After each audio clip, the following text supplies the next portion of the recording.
Le vol AF 1611 ne devait être qu'un simple saut de puce de moins d'1 heure entre Ajaccio et Nice. Seulement, ce 11 septembre 1968 va signer l'une des catastrophes aériennes les plus mystérieuses de l'aviation civile française. Cette caravelle va s'abîmer en mer à moins de 40 km des côtes niçoises. Aujourd'hui encore, on cherche les responsables.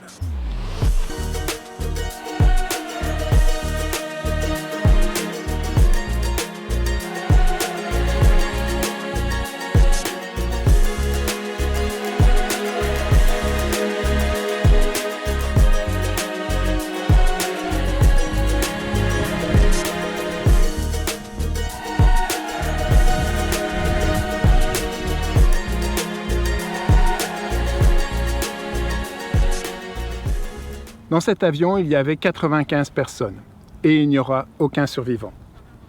Va alors débuter l'enquête du BEA qui va durer plus de 2 ans. Avec les débris qui vont repêcher à la surface et ceux qui vont récupérer au fond, ils vont en déduire effectivement, comme l'avait stipulé le commandant de bord 1 minute avant le crash, qu'il y avait un incendie qui a entraîné la perte de l'appareil. Cette enquête est publiée après plus de 2 ans de travail. Sauf que c'est beaucoup trop tard. Tout le monde se contrefout de ce résultat. Mais pourquoi donc?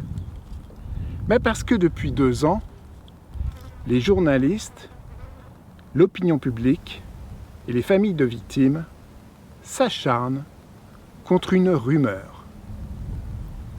Une rumeur destructrice pour le gouvernement français de l'époque et notamment son armée. Il serait question que la chute de cet avion serait due à une erreur d'un tir de missile de l'armée française.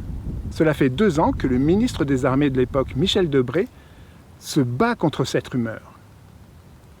Il a publié des informations disant que aucun tir militaire n'avait eu lieu ce jour-là.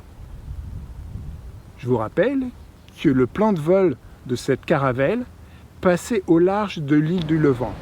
C'est une île où sont effectués des essais de missiles militaires. Sauf que parmi toutes ces interrogations, il y a plusieurs points obscurs. Tout d'abord, il y a une petite note qui est classée secret défense qui contredit les annonces du ministre de l'époque. Ensuite, il n'a jamais été expliqué pourquoi certains débris récupérés par la Marine nationale se sont retrouvés dans la rade de Toulon et ont disparu. Il y a eu aussi ce fait troublant. Le jour de la catastrophe, il y avait une équipe de France 3 qui a enregistré un reportage dans une autre base militaire.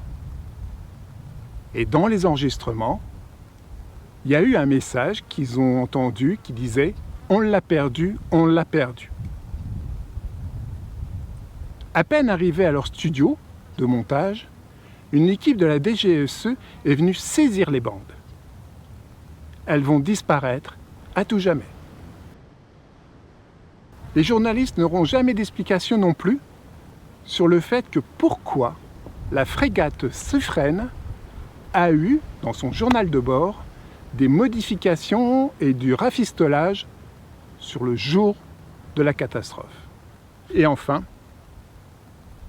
pourquoi, depuis 1968, l'ensemble de cette affaire est classé secret défense. Malgré toutes les demandes de toutes les présidences, aucun d'entre eux ne va lever le secret. Cela fait maintenant 60 ans que les familles corses des victimes se battent pour obtenir la vérité, mais il est évident que tant que cette affaire sera classée secret défense, il sera très difficile de prouver qu'il s'agissait d'une erreur de tir d'un missile.